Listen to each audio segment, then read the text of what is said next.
नमस्ते दोस्तों, मैं विमल सिंघानिया आपका स्वागत करते हुए कैसे हो आप सब। उम्मीद करती हूँ कि आप सब बहुत खुश होंगे। तो शुरू करते हैं आज और एक नए प्लांट पे नई चर्चा। तो आज जो मैंने प्लांट चुना है वो प्लांट है एग्लोनिमा लिपस्टिक। तो आप देख सकते हो बहुत ही खूबसूरत ये प्लांट होता है एग्लोनिमा लिपस्टिक। तो मेरे पास भी एग्लोनिमा के कुछ और भी प्लांट है जो इंडोर रखे हुए हैं, और ये भी इंडोर ही रखा हुआ था। तो आप लोगों को इसको दिखाना था और इस पे वीडियो बनानी थी, तो मैं इसको अंदर से इसको टेरेस पे लेके आई हूँ। तो चलो शुरू करते हैं। एग्लोनिमा लिपस्टिक पे बात करते हैं कि एग्लोनिमा लिपस्टिक किस तरह से काम करता है पूरे साल, और क्या क्या इसकी खूबियां हैं और क्या क्या इसकी कमियां हैं। तो आज हम इसी प्लांट पे चर्चा करेंगे। तो सबसे पहले हम बात करते हैं इसकी पॉटिंग सॉइल के लिए। तो इसकी जो पॉटिंग सॉइल बनती है, 4 भागों में इसकी पॉटिंग सॉइल को बनाना चाहिए। 25% इसकी गार्डन सॉइल, 25% कोकोपीट और 25% वर्मी कंपोस्ट और 25% ही आप रेत ले सकते हो, जिसे बजरी बोलते हैं। तो चारों भाग में 25-25% बाँट कर आप इसकी पॉटिंग सॉइल अच्छे से बना सकते हो। और पॉटिंग सॉइल भुरभुरी होनी चाहिए। अगर आपका प्लांट छोटा है, जैसे बहुत सारे एग्लोनिमा बहुत घने भी होते हैं और एक के साथ बहुत सारे लगे हुए होते हैं, अगर उस तरह से प्लांट है तो आपको उसी के अकॉर्डिंग गमला देना चाहिए। और अगर एक ही एग्लोनिमा की स्टिक लगी हुई है और उसमें 4-5 ही पत्तियाँ हैं तो उसको छोटा पोट देना चाहिए। तो अपने प्लांट के साइज़ के हिसाब से पोट का ध्यान रखना। अगर एग्लोनिमा का साइज़ वो लंबे नहीं होते हैं, छोटे ही रहते हैं, कोई ये ना समझे कि मैं प्लांट लंबा होने का कह रही हूँ। साइज एग्लोनिमा में जैसे बहुत सारे पप्स निकलते रहते हैं, उस तरह से अगर आपका मैच्योर प्लांट है, अगर प्लांट मैच्योर है तो आप उसमें उसके अकॉर्डिंग गमला दे सकते हो। और प्लांट में एक ही स्टिक लगी तो छोटा आप गमला दे सकते हो। तो इस चीज़ का ध्यान रखना, क्योंकि अगर गमले का साइज़ बड़ा हो गया और प्लांट छोटा हो गया तो एग्लोनिमा आपका जल्दी मर जाएगा। तो इन सब चीज़ों का ध्यान रखना चाहिए। तो ये हुई एग्लोनिमा के पॉटिंग सॉइल और गमले की बात।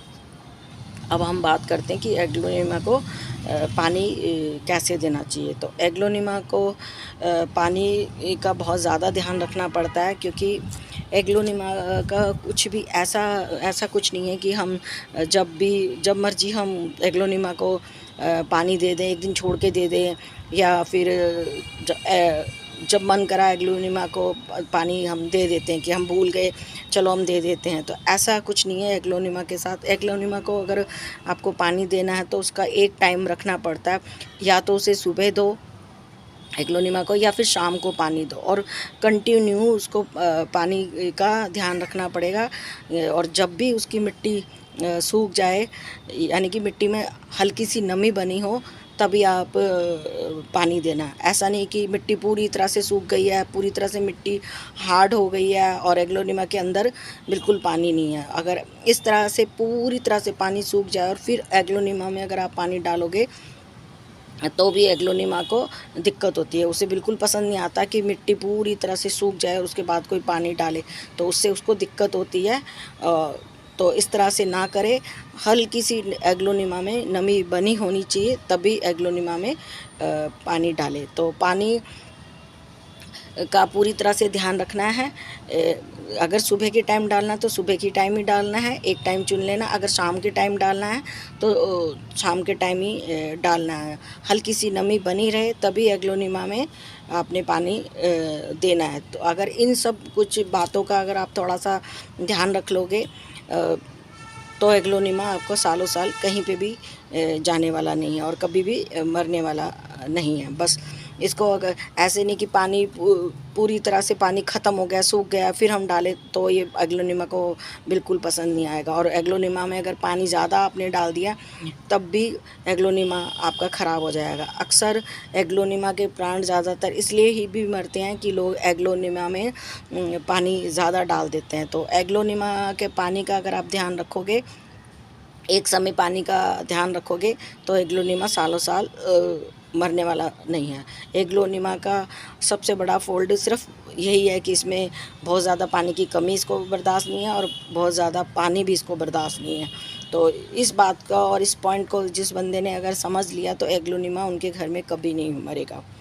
तो ये हुई एग्लोनिमा के पानी की बात। अब हम बात करते हैं इसके लाइट और लोकेशन की। तो एग्लोनिमा इंडोर प्लांट है और इसको जहाँ खिड़की में या बरामदे में ऐसी जगह रखें जहाँ सेमी शेड हो, जहाँ धूप छन के आती हो, वैसी वाली जगह इसको बहुत पसंद है। जहाँ हल्की हल्की धूप आती हो, अगर इसको ऐसी जगह रखे जहाँ सुबह की धूप इसको मिल जाए हल्की हल्की, तो वो इसके लिए सबसे अच्छी बात है। और अगर सुबह की धूप वाली लोकेशन आपके यहाँ नहीं है तो उसको ऐसी जगह रखें जहाँ धूप छन कर आती हो, हल्की धूप इसको मिले, ऐसी जगह इसको रखें। तो ये एग्लोनिमा पूरी तरह से इंडोर प्लांट है, मगर हर प्लांट को धूप ज़रूर चाहिए होती है, लाइट धूप चाहिए ही चाहिए होती है, तभी प्लांट में फोटोसिंथेसिस हो पाता है। अगर हम धूप नहीं देंगे प्लांट को बिल्कुल भी, तो इनके ये कलर भी बन के नहीं निकलेंगे, ये ग्रीन कलर का हो जाएगा पूरी तरह से।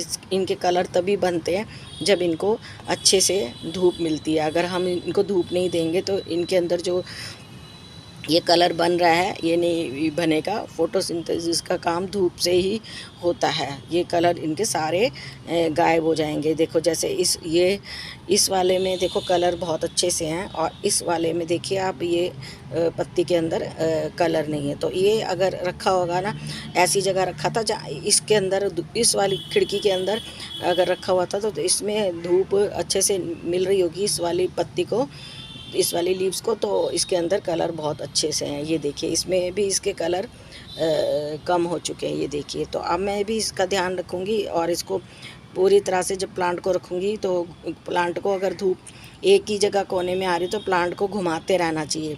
मान लो एक ही एरिया में इस तरह से धूप आ रही है और एक ही लीव्स पे, एक ही पत्ती पे धूप पड़ रही है, तो आप अपने प्लांट को हर एक दिन घुमाते रहिए, जिससे कि बारी बारी हर एक लीव्स पे धूप पड़ती रहे। क्योंकि एक ही धूप ऐसे इस तरह से एक ही लेवल में, एक ही किनारे से ऐसे इस तरह से घर में अगर धूप आ रही है तो पूरे प्लांट को हो सकता है धूप ना मिले, धूप कम आ रही है तो एक लीव्स पे पड़ रही है, तो हमें प्लांट को घुमाते रहना चाहिए। उससे ये होगा बारी बारी हम प्लांट को घुमाते रहेंगे तो सभी लीव्स पे कलर बन के रहेंगे।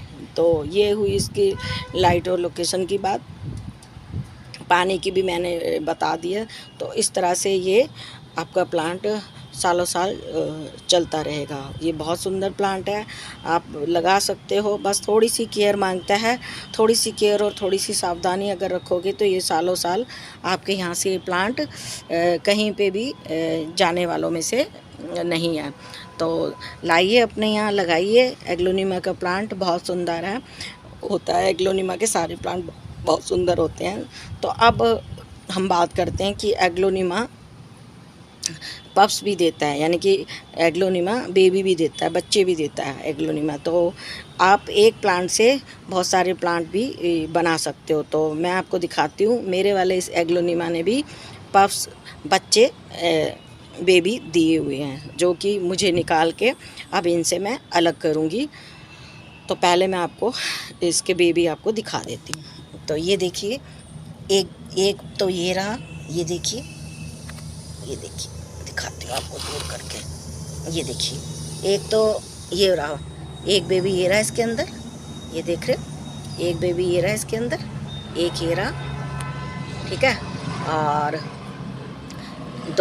एक तो ये मदर प्लांट हो गया, एक ये रहा, और एक ही छोटा सा नीचे निकल रहा है। ये देखिए, ये रहा छोटा सा, दिखाती हूँ मैं आपको पास, एक ही एक ये रहा, ठीक है, और एक ही छोटा सा निकल रहा है। तो और एक और दिखाती हूँ मैं आपको घुमा के इसको। ये देखिए, एक ये रहा, इसके अंदर दिख पा रहे हो? ये देखो मेरा हाथ आ गया, कैसे दिखाऊँ मैं आपको, पत्ती आ रही है। ये देखिए, एक ये वाला, ये देखिए जिसमें मैं अपना, ये देखिए, एक ये रहा, एक ये रहा, ये वाला, एक ये मदर प्लांट 2, और एक ये पीछे गया 3, और इसके अंदर और एक पीछे की साइड है, एक ये वाला, एक ये मदर प्लांट, और एक ही छोटा वाला, और एक ये पीछे। ये देखिए, अभी दिखाती हूँ आपको। ये देखिए, एक ये वाला जिसकी पत्ती कटी हुई है, एक ये वाला, और ये मदर प्लांट, ये वाला मदर प्लांट, ये वाला मदर प्लांट, और एक छोटा, और एक ये इसके अंदर ये वाला।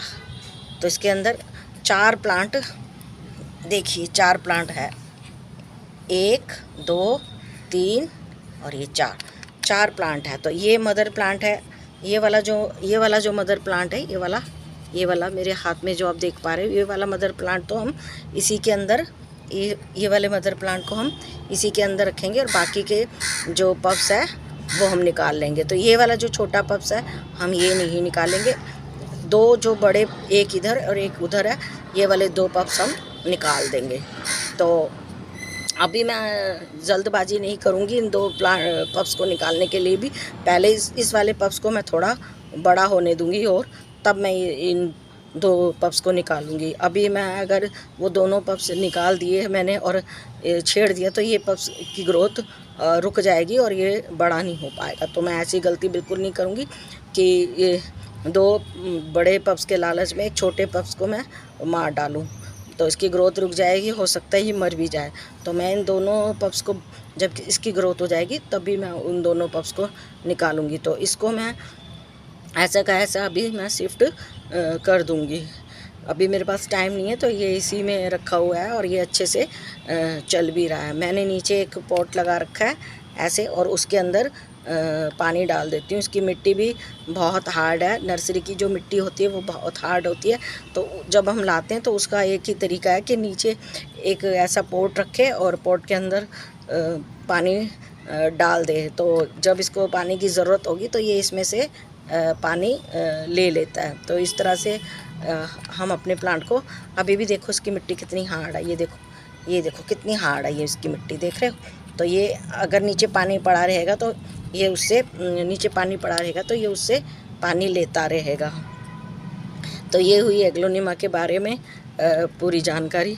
तो कैसी लगी एग्लोनिमा की ये वीडियो मुझे ज़रूर बताना आप लोग।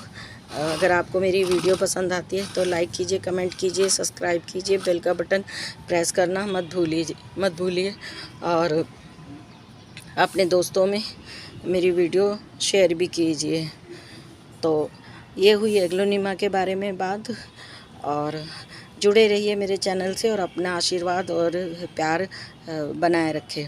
तो कुछ और भी बातें कर लेते हैं एग्लोनिमा के बारे में। मैंने पूरी जानकारी दे दी है, अगर अच्छी लगे तो मुझे ज़रूर बताना कमेंट में। और फिर से यही कहूँगी कि लाइक कीजिए, कमेंट कीजिए, सब्सक्राइब कीजिए और बेल का बटन प्रेस करना मत भूलिए, जिससे कि आपको नोटिफिकेशन मिलती रहे और नई नई जानकारियों से आप अवगत होते रहें। तो अब हम कुछ और भी नए टिप्स के बारे में बात कर लेते हैं। एग्लोनिमा का हम यहीं पे समाप्त करते हैं। ये देखिए, ये एंथोरियम है। ये बारिशों की वजह से पूरी तरह से बाहर रहने की वजह से इनकी ये कंडीशन हो गई है। एंथोरियम देखने में बहुत ही खूबसूरत प्लांट होता है और ये 1 से 2 है। ये 2 सालों से मेरे पास एंथोरियम के प्लांट है। ये देखिए, ये भी पूरी तरह से ख़राब हो चुका है। ये देखिए, इसकी भी मैं आपको वीडियो बना के दिखाऊंगी कि मरते हुए एंथोरियम का हम कैसे ट्रीटमेंट कर सकते हैं और कैसे हम बचा सकते हैं। ये एंथोरियम भी पूरी तरह से देखिए, कल मैंने सबको जब फर्टिलाइज़र दिया था तो उसमें से कुछ इस पे भी बूंदें गिर गई थी, जो कि वो फर्टिलाइज़र इसे बिल्कुल पसंद नहीं आया। और इसकी ये वाली लीव्स जो नई निकल रही थी, ये देखिए नई लीव्स जो निकल रही थी, ये वाली जल गई है। तो ये कोई बात नहीं हो, तो मैं इसको ध्यान रखूँगी, ये ठीक हो जाएगा। तो इसकी भी मैं वीडियो बनाऊँगी। तो और ये वाला मेरा आर्टिफिशियल सॉइल के अंदर ये वाली इसकी पॉटिंग सॉइल बनी हुई है, और ये वाला मेरा पत्थर में लगा हुआ है। ये देखिए, अभी इसने भी नई लीव्स, कल तक इसमें भी कुछ ड्रॉप्स गिर गए थे, तो कल तक इसकी पत्तियों में बहुत शाइनिंग थी। तो आप देख रहे हो एंथोरियम ने ये इसका ट्रीटमेंट चल रहा है, इन दोनों का ट्रीटमेंट चल रहा है, और ये दोनों ठीक हो जाएंगे। और इसलिए मैंने आपको दिखा रही हूँ। अब इसकी मैं आपको इसका ट्रीटमेंट करते हुए इसकी आपके लिए नई वीडियो बनाऊंगी कि मरते हुए एंथोरियम को हम ट्रीटमेंट करके कैसे बचा सकते हैं। एंथोरियम भी बहुत खूबसूरत प्लांट होता है, और जिन के पास ये एंथोरियम का प्लांट है उन सबको तो पता ही होगा कि एंथोरियम कितना खूबसूरत प्लांट होता है। तो इनका ट्रीटमेंट चल रहा है, और मैं इनको पूरी तरह से बचाने की कोशिश कर रही हूँ, और ये ठीक भी हो जाएगा। ये बाहर पड़े थे, ज़्यादा बारिशों की वजह से इनकी पत्तियाँ जल गई और ख़राब हो गए हैं, और फिर बाद में मैंने इनको कुछ टाइम के लिए इंडोर रख दिया था। अब मैंने इनको फिर से निकाला, और बाहर जहाँ 2 साल से ये प्लांट मेरे पास है, जहाँ इनकी जगह थी वही जगह पे मैंने दीवार के सारे प्लांट्स के बीच से छुपा के रेक के नीचे मैंने इनको रखा हुआ है। तो वहाँ पे ये प्लांट बहुत अच्छे से चल रहे हैं। तो इनकी वीडियो बना के मैं आप लोगों को इसके ट्रीटमेंट के बारे में ज़रूर बताऊँगी। तो कैसी लगी मेरी वीडियो ज़रूर मुझे बताना। तो मिलते हैं एक नए प्लांट के साथ, नई चर्चा के साथ। तो आपसे विदा लेते हुए कल फिर से मिलते हैं एक नए प्लांट्स के साथ, नई चर्चा के साथ। आपसे विदा लेते हुए धन्यवाद।